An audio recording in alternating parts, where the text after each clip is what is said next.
Good afternoon, please.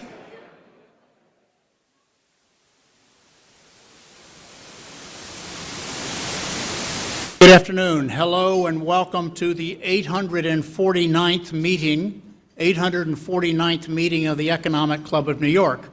My name is Bob Steele, partner and vice chair of Perella Weinberg Partners, and also chair of our club. It's a pleasure to have all of you with us today. First, let's extend a warm welcome to the students that are joining us virtually from New York University's Stern School of Business, and also recognize the 2026 class of fellows, a select group of diverse next-generation business leaders who are all with us here today.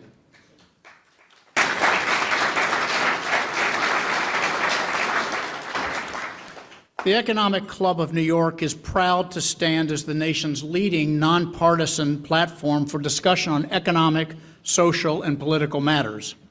We continue that tradition today with a special guest, a distinguished guest, and my good friend Mark Carney, the Prime Minister of Canada. Mark is Canada's 24th Prime Minister. He was elected leader of the Liberal Party of Canada and sworn in as Prime Minister in March of 2025. Prior to entering politics, he established an international career in finance and public service, helping to guide many major institutions through periods of economic uncertainty and global change, and most importantly, great progress. Mark served as governor of the Bank of Canada during the 2008 financial crisis, and in 2013 he became the governor of the Bank of England, helping to lead the United Kingdom's economy through Brexit and the challenging years that followed. He also served as the United Nations Special Envoy on climate action and finance. Born in Fort Smith, Northwest Territories, and raised in Edmonton, Alberta, he earned a Bachelor's of Economics from Harvard University and both a master's degree and a PhD in economics from the University of Oxford. Today's format will be a conversation moderated by Nader Mosazidat. Nader is the founder and partner and CEO of Macro Advisory Partners, and we're pleased to have him today serving as our moderator for the discussion. The program will conclude promptly at 12:45, and as a reminder, this discussion is on the record, and as you can notice, welcome, we're glad to have media in the room and online. Now, without further ado, let me welcome to the stage both Mark and Nader.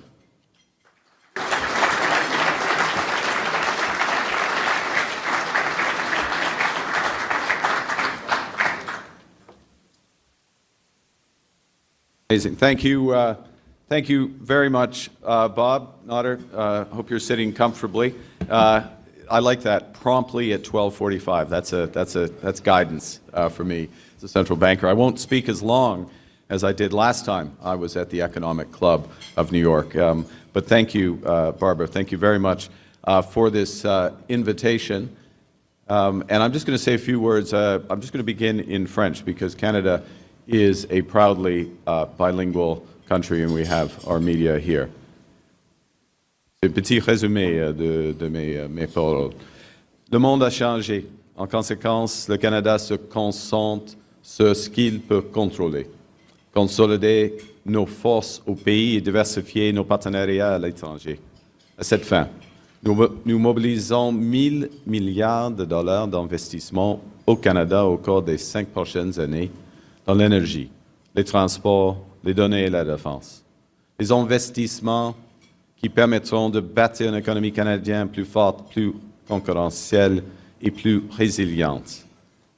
Et pendant que nous consolidons nos forces, il existe plusieurs occasions que le Canada et les États-Unis devraient saisir pour collaborer et concurrencer ensemble le reste du monde. Le moment est venu d'établir un nouveau partenariat qui redéfinira la relation économique entre nos deux pays. So if you understood that, you can talk amongst yourselves. The rest of you will listen. Look, Glenn Hutchins, I last spoke here.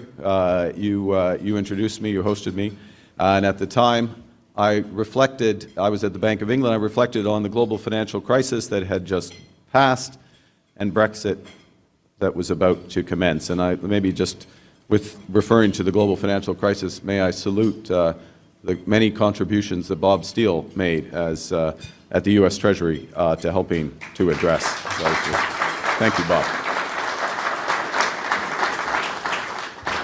And Bob, when I look back to those times, they were comparatively carefree days because the world is undergoing a rupture. And there's positives and challenges within this. Led by the United States, technological change is accelerating at a pace we have not seen in our lifetimes. The U.S. is transforming all of its commercial relationships, as is its right. The world is becoming more divided and dangerous. And Canada recognized these developments earlier than most, and our response reflects the core lesson that we've taken from these tectonic shifts. Namely, that is that we have to take care of ourselves and we have to be true to ourselves. Taking care of ourselves means building our strength at home and diversifying our partnerships abroad. So in our first year in government, we cut taxes on incomes, on capital gains, on new business investments. We introduced something called the productivity superdeduction. What you need to know is it gives Canada the most competitive tax rate for new investment in the G7. It's half the G7 average and 4 percentage points below that of the United States. We're in the process of catalyzing $1 trillion of investment in Canada over the course of the next 5 years in energy, transportation, data, and defense.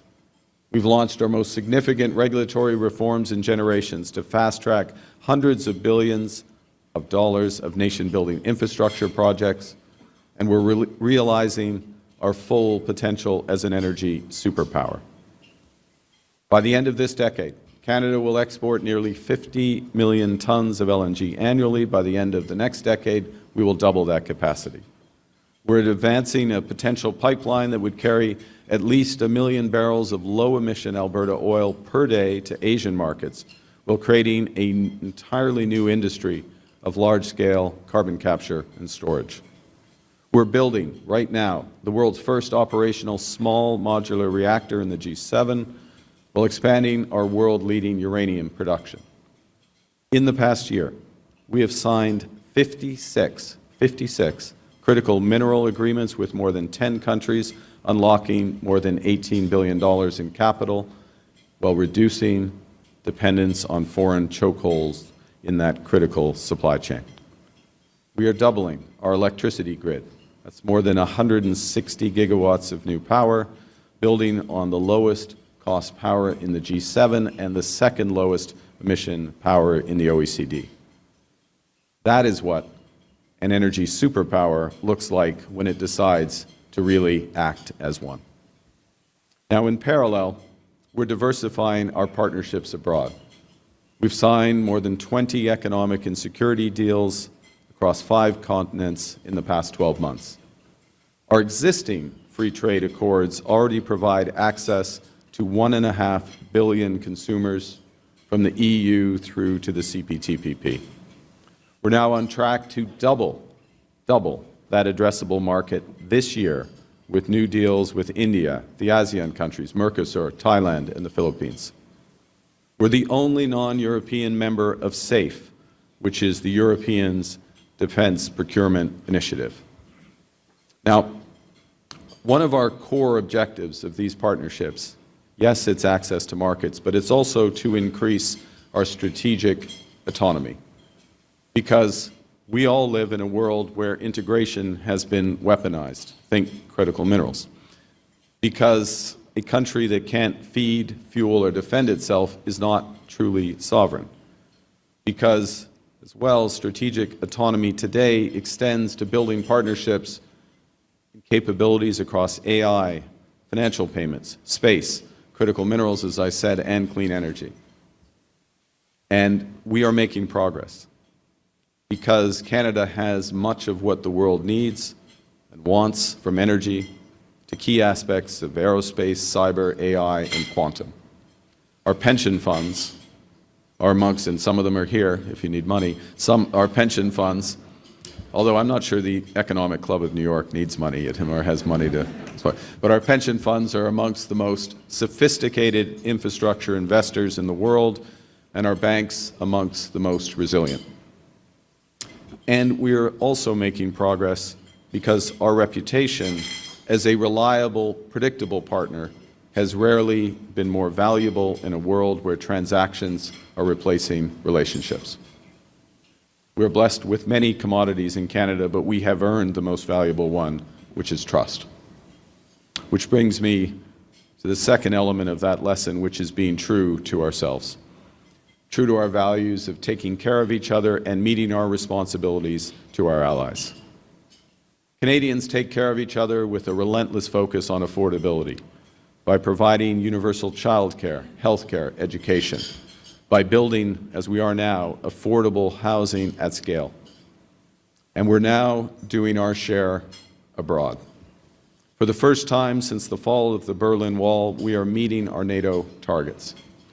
As well, we have already embedded in our fiscal framework, in other words, we provided in our budget, a path to 4% of spending of GDP in total defense by the end of this decade, en route to the 5% NATO schedule in 2035.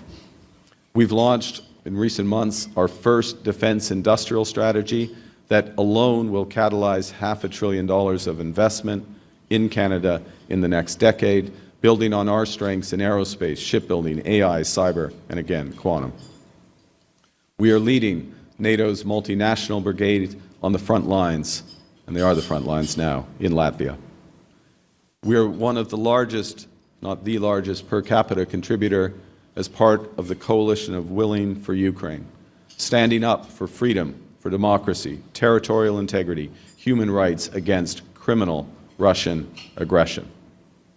Let me say that the outcome of this war is not in doubt.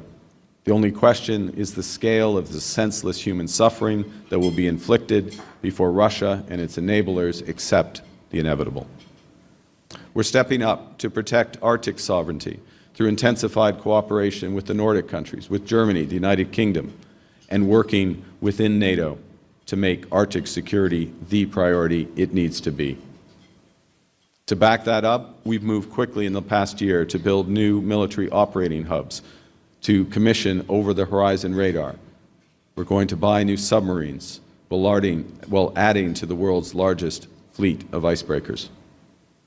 We're also in the process of creating a new multilateral institution, the Defense, Security and Resilience Bank, to provide long-term, low-cost financing for defense and resilient projects across NATO allies. And being true to our values also means continuing to invest in global public goods, in climate finance and development finance, even as others are sharply pulling back. And it means helping to broker an enormous potential trade pact between the EU and the CPTPP, a bridge that would expand the footprint of rules-based trade. We're just getting started, but the early results are encouraging. Canada is projected to have the second fastest growth in the G7 this year and next. We already have the strongest fiscal position in the G7, and we're reinforcing that advantage by cutting 10% of the federal civil service, 20% of our spending on consultants, and reducing the annual growth of operational spending from over 8% per year, which is where it's been for the past 10 years, to less than 2%, which is where it's been since I came into government and where it will stay. Non-U.S. exports are up sharply, and we're on track to double them, which is our target over the next decade. And foreign investment is now running at twice the rate of our nearest G7 peer. In some measures, we are ranked as the most attractive country in the world for infrastructure investment. So let me bring this to a conclusion. That's a false it's going to take longer than a few words, but I'm going to bring it towards a conclusion before the conversation with Nader. And I'm going to draw on an insight of the Finnish president, my friend Alex Stubb, who observed that people consistently, myself included, do three things: over-rationalize the past, over-dramatize the present, and underestimate the future. And so when I look back at the right path out of the global financial crisis and the right response to Brexit, both of those now look very clear in hindsight. But I think, as Bob myself, Tim Geithner and others can tell you that as being at the table during the time, there were relatively few who identified those paths. And there were fewer still who had the courage of their convictions to walk them. Because in a crisis, the fog and fear are real. They always are. The right response to these tectonic forces, the global rupture that I described at the start, the right response today is clearer than it may feel. It's the same. In a crisis, fortune always favors the bold. Canada got this early. We understood the world's change. We understand that nostalgia is not a strategy, so we're focused on what we can control. And that means weaving a dense web of international partnerships abroad. That's making us a much stronger, more resilient, more independent country.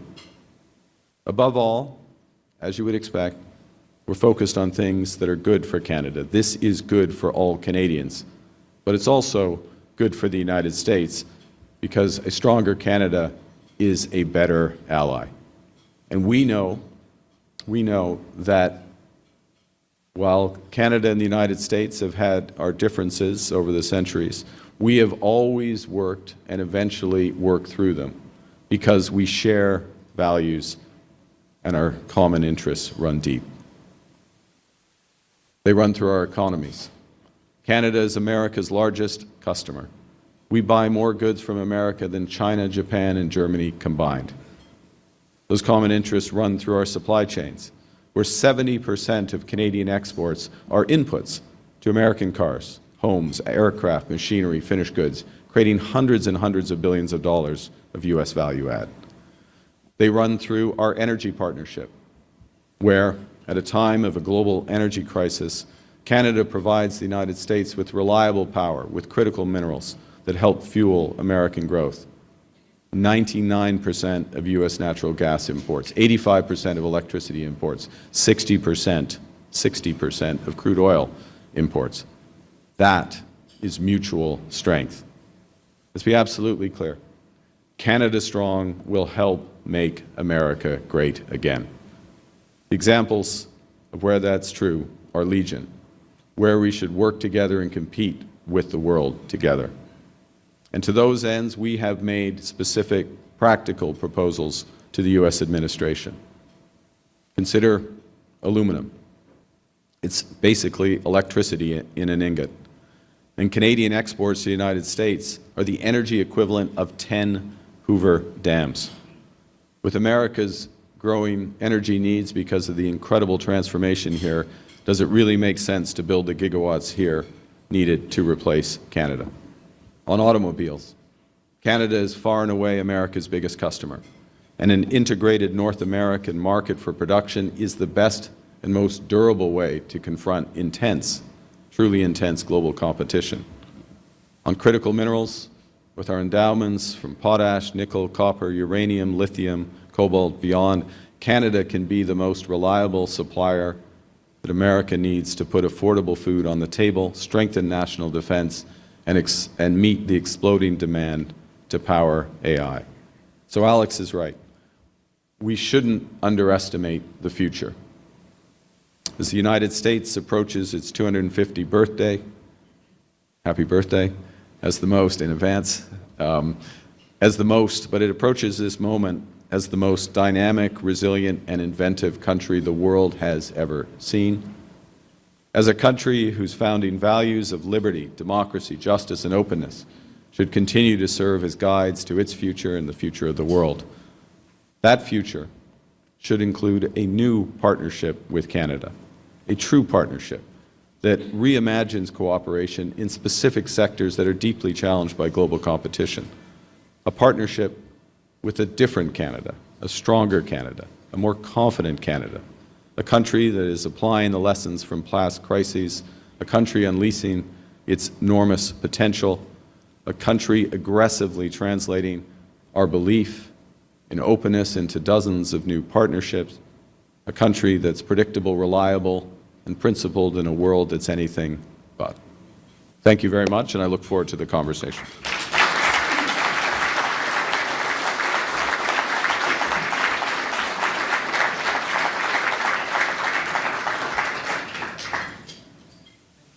Thank you very much, Prime Minister. This is a transformational time for the economy, for geopolitics. As we heard today, you are setting a transformation for your economy. You spoke today, as you did in Davos, about this moment.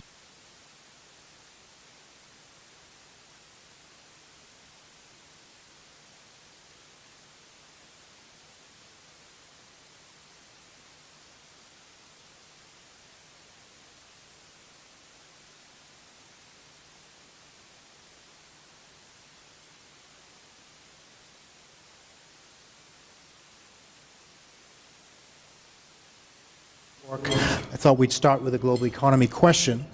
What you spoke about, diversification, autonomy, resilience, sovereignty, these are all, of course, not just geopolitically and macroeconomically challenging, but they're also structurally capital intensive, which the energy and AI build-out that you just spoke about is only sharpening.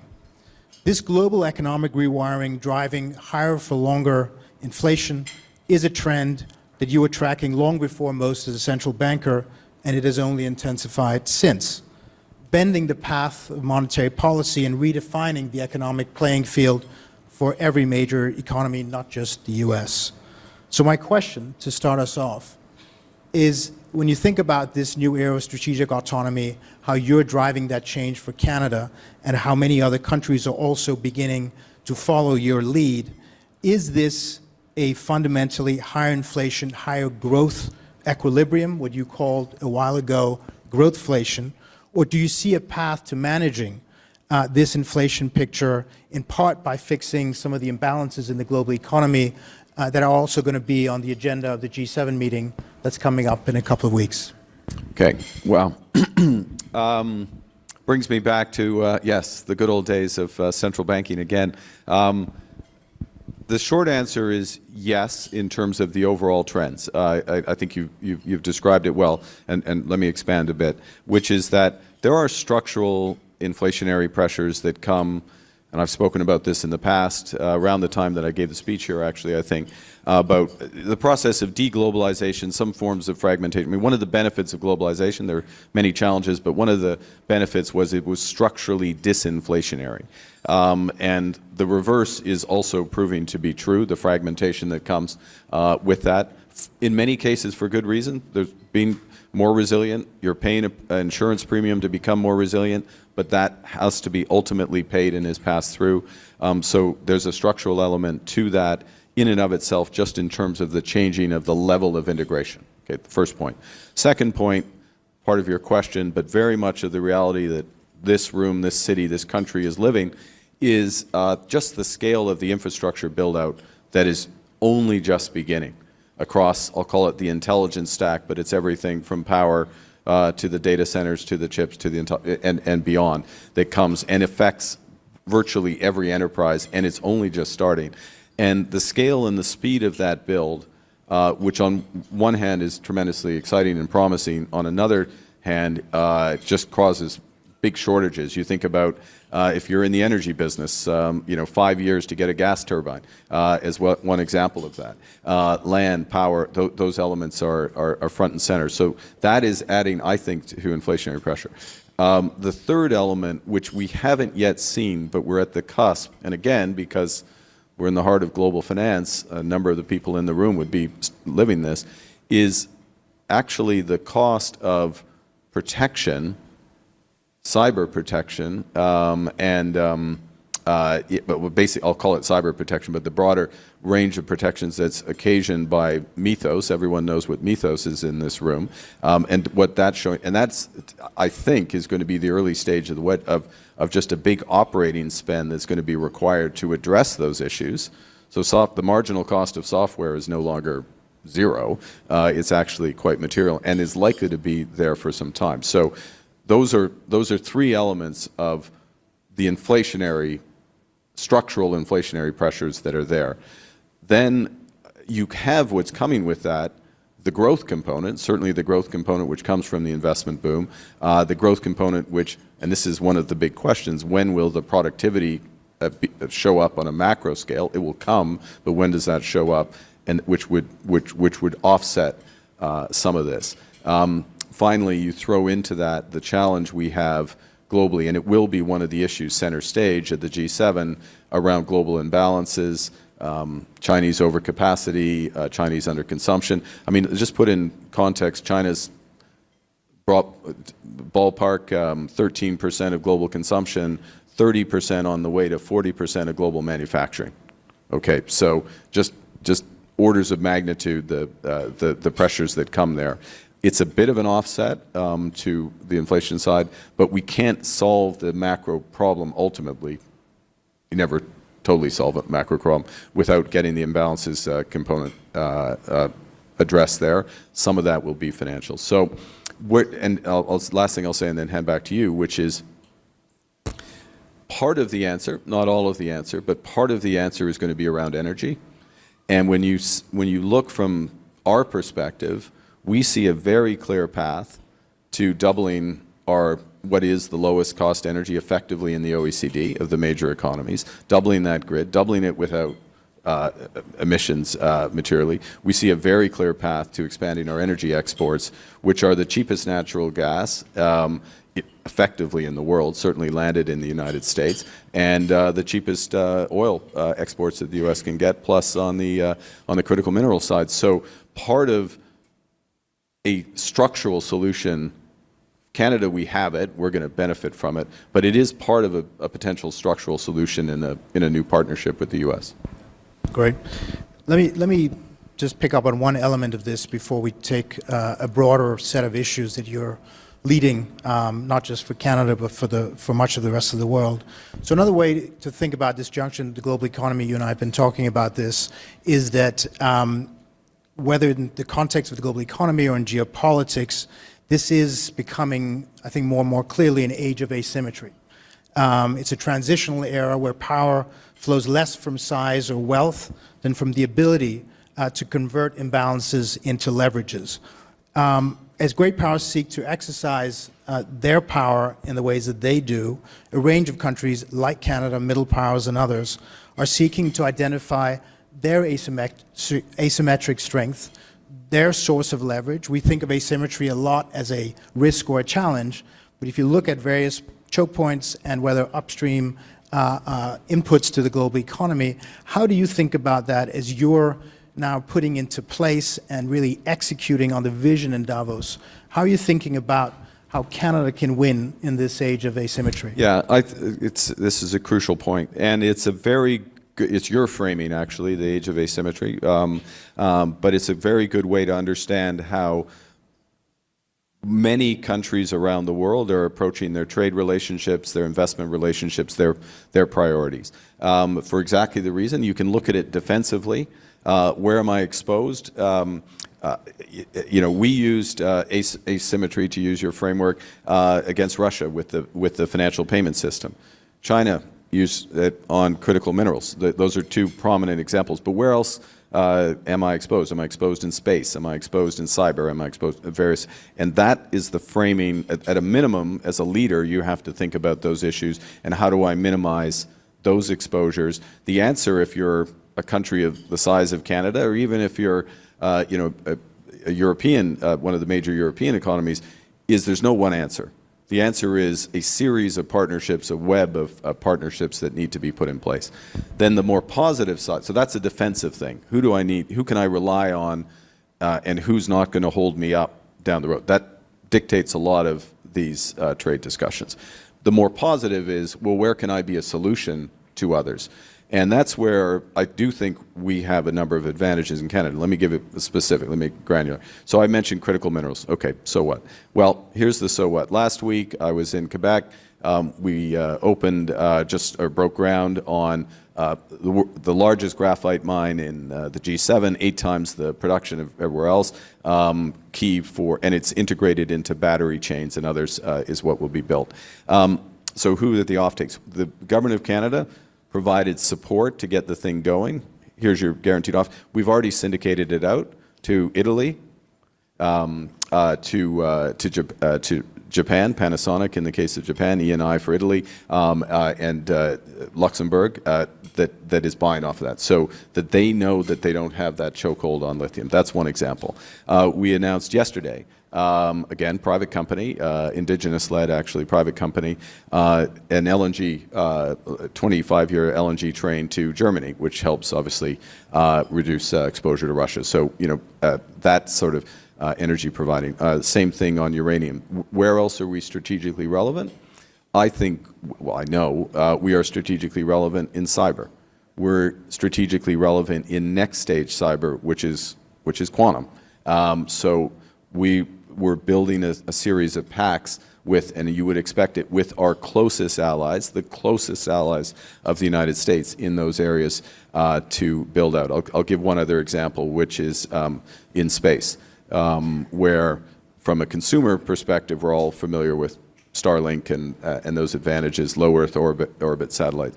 But it's crucial for military and defense applications. And nobody wants to be in a position where there's only one option.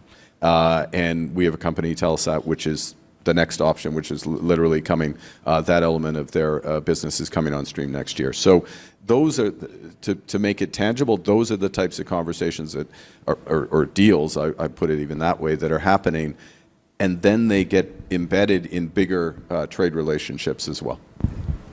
Let's turn to China, because you've touched on it a couple of times, and while your Davos speech really completely reset, I think, the way both businesses, investors, and governments are thinking about this moment. What I always emphasize to people is where you came to Davos from. You had just been to Beijing. And you, like many other advanced economies, are navigating this very complex challenge, given the imbalances, given how you just described China's economy, of how you navigate the opportunity with an economy like that, with the strategic exposure you have. Take us, if you will, a bit into the room, the meeting you had with Xi Jinping. What did you say to him? What did he answer back? How can we better understand that Canada-China relationship from that meeting? Okay. Well, let me give a bit of context first, which in terms of the Canada-China relationship and where it was prior to those meetings and why that was important. Our relationship was, to put it mildly, in need of a reset. Basically, diplomatic relations had broken down. Trade relationships were fraught with a series of tariffs. We had big challenges in Canada, particularly for our agricultural sector, our fisheries sector, where there were we were locked out of the Chinese market, which was historically a very important market. To put it in human terms, 250,000 people whose livelihoods directly were affected by this. So we had that. We had a series of restrictions on China. So at a minimum, and the dialogue was not there. And look, in this world, yes, it's the second largest economy, but you need to have a dialogue with China. I mean, this is stating the obvious. Virtually every issue, or most issues in the world, geostrategic and other, China is a player, and having that dialogue. So we needed to reestablish. So what we accomplished out of to simplify, and then I'll get to in the room and the dynamics and where this goes. What we accomplished was a very basic reset of the relationship, so that China reopened their agricultural markets. There's some details around this. They're important, but big picture, yes. For that, we restored access for Chinese vehicles, electric vehicles, to the same level as it was in 2024 when things broke down, which, to put in context, is 49,000 vehicles in a market that's 1.8 million vehicles, so less than 3%. And with that's at the MFN tariff rate, which is 6.5%, and then above it, it's a 100% tariff rate. So basically, that's the cap on Chinese vehicles coming in. And historically, they're all Teslas. It looks like most of the ones that'll come in are Teslas as well in the short term. Now, over time, we're going to get lower cost, broader range of things, but in a controlled way. But the discussion, so these are important trade discussions. There's other elements of the trade relationship, et cetera. But the broader discussion, which I think is the thrust of your question, is about where's the world going, and that's what President Xi and President Trump, and quite understandably, are particularly focused on. Where I'll give it was in the news recently, but so I'm going to pick up on one aspect of the conversation. I raised with him the Thucydides trap. Now, I raised it with him because I had been in a meeting with him with a handful of U.S. CEOs a few years previous, and President Xi had raised it in that context. And I quoted, in effect, back to him, the president, saying, I remember you said that, and what you said at the time was the way out of it is cooperation on issues of global public interest. So what are the issues of global public interest, leading them to where is that cooperation between the hegemons he's really talking about, but others supporting? And for him, at least in the response then, which in fairness was more or less what he'd said 2 years previously, is around climate, is around clean energy and climate, and we're establishing a leadership there, but everyone needs it, and how are we going to share this, and how are we going to finance it, et cetera. And his point there was exactly that, how do we restructure the institution? So that's one thing. I'll say one other thing, a point I made to him, because you raised imbalances earlier, which is, I also raised with him, adjacent to this, is that the scale of the challenges of imbalances, the fact that this is bad for having lived through, I'm looking at you, Bob, we lived through the crystallization of imbalances in the global financial crisis, that this needs to be, they need to be part of the solution. Part of the solution is the overcapacity, greater consumption, absolutely, fundamental. But part of the solution is also the role of their currency, the role of renminbi, the opening up of their capital account is going to be a necessary part. And if you are, in his analogy, a rising power, economic power, which they certainly are, you have to assume more responsibility for the global international monetary and financial system. And that is one of the toughest things to do, that transition. But you've got to have to move, in my judgment, and I said it to him in private, I'm happy to say it in public, in my judgment, they need to move more rapidly and more deliberately on it. I think we need to help them in a way around the margins. So both of those areas where we're really talking about global public good is necessary for the engagement. Turning to another aspect of your role and your leadership, you're spending, I'm sure, more time than you would want on open conflicts in the world. And so you touched on the Russian invasion of Ukraine and the war that's going on 4 years on in Europe. You mentioned that the outcome is not in doubt, but only a question of how much human suffering will further have to take place. Give us a sense from where you're sitting. What do you think the outlook is for the war? And maybe speak a bit to some of the risks. There's certainly concern in Europe that the Russians are going to have another push over the summer, possibly threaten one of the Baltic states as they've, in a more specific way. Give us a sense of how you're thinking about this as a leader, as a NATO leader, and also maybe a bit how it connects to defense strategy and defense industry strategy for Canada. Okay. So let me start with what we're doing, and then get to the outlook for it. So we're one of the largest, arguably the largest per capita contributor to Ukraine across humanitarian and defense. So $25 billion and counting. Our defense contributions, our principal defense contribution, but this is going to this is changing with time, and it gets to your defense question, have been basically purchase or financing of U.S. weaponry for Ukraine, defensive weaponry. So they're called Pearl packages, but for those of you who follow it would know what they are, and it's a way to band together through NATO, purchase largely, as you would expect, missile and drone defense.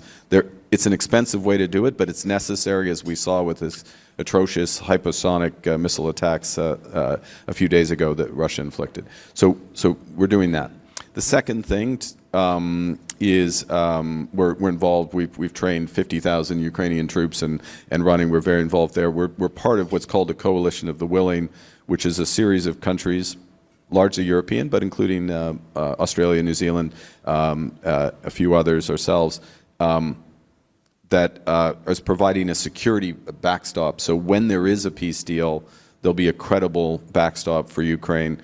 First line of defense, of course, is them. Second line of defense would be us in various forms. And that is, I will just give you the punchline, that is a highly credible, detailed, operational security backstop. It's been worked out, and full credit to President Macron and Prime Minister Starmer for helping to lead and make that a reality. The third thing in the region is we lead the brigade in the NATO brigade in Latvia. So as I've said, I think I said in my remarks, it's on the front line. That's that is very much an operational role. So and to get to where the conflict is, to put human suffering in context. I mean, the terrible civilian suffering. I mean, the civilian suffering in Ukraine, the direct hits. But Russia's losing 35,000 troops a month. 22 to 23, depending on the month, of those troops are killed.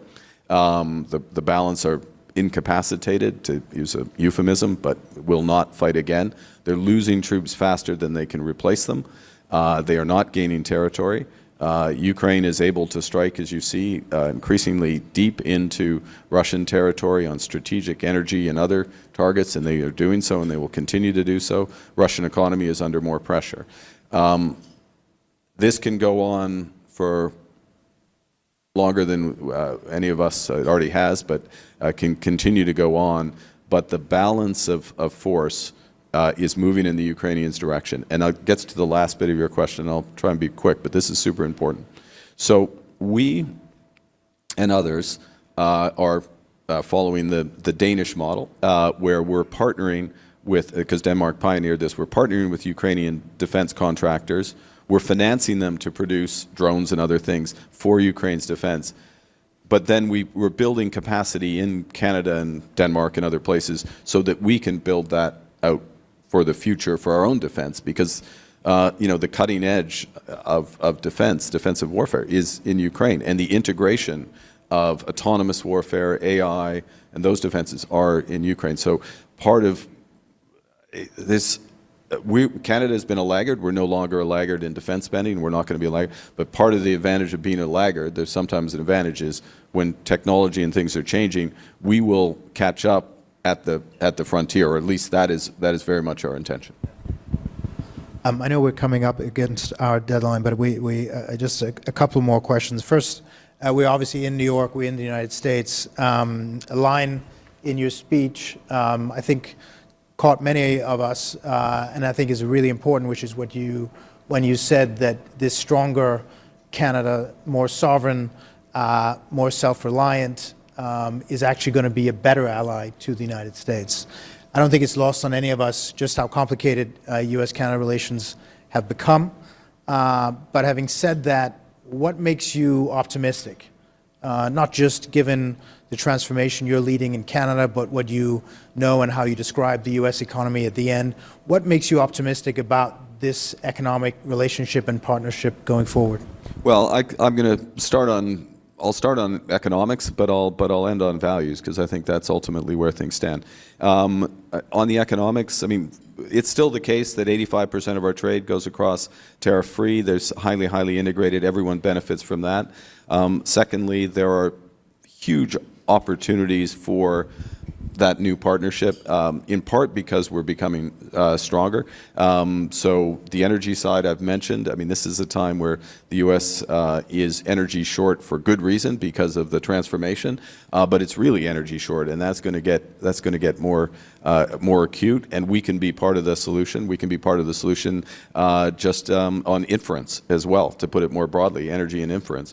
The third thing is, there are core areas. It's our strong view, and we've been clear about this, that a fortress North America in autos, in steel, in aluminum. That's in everyone's interest. We're part of the solution clearly on critical minerals. We're working very well with the U.S. on that. And then as well as I move towards values, I mean, we shouldn't, there are issues, but we did need to step up to take more responsibility for Arctic security. We're doing that now. We're taking responsibility with respect to with Ukraine, with others, the front lines in the Baltics. And the opportunities for defense and security cooperation are legion. So we look to that. Last thing, you know, in the end, and I am conscious we're coming up to the both our timeline and our 250th birthday here. You know, these core values on freedom, on liberty, like that's ultimately where we stand, and that reasserts over time. So we'll work our way through. Bob will come up. He'll tell us it's 12:45, and everyone will get on with moving forward. Thank you very much. Thank you.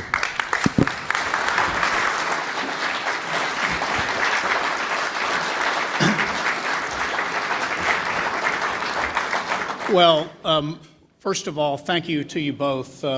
Mr. Prime Minister, you do us a great honor to be here for our club, for our country, and for the messages you delivered.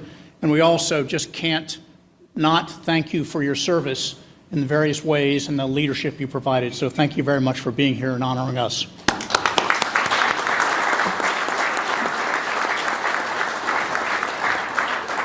In addition to this special event, we have an exciting run of show coming at us. We'll be celebrating the America's 250th anniversary with a series of special events, including a gala celebration dinner on June 23rd, featuring Secretary Bessent, and we're excited to have him be the capstone speaker on that day for that evening, and you should think about planning your schedule to be there and include guests for what we think will be a very special evening. We also, as we close, always want to thank the centennial members of our club that provide additional support so that we have the sound financial foundation to be able to do all of the great things we do. We have 450 members of that group, and we all are so appreciative. The Prime Minister now, thank you again. The Prime Minister is going to leave as he's got other things to go, but we thank you again for your time, and Nader, thank you. Great. Thank you.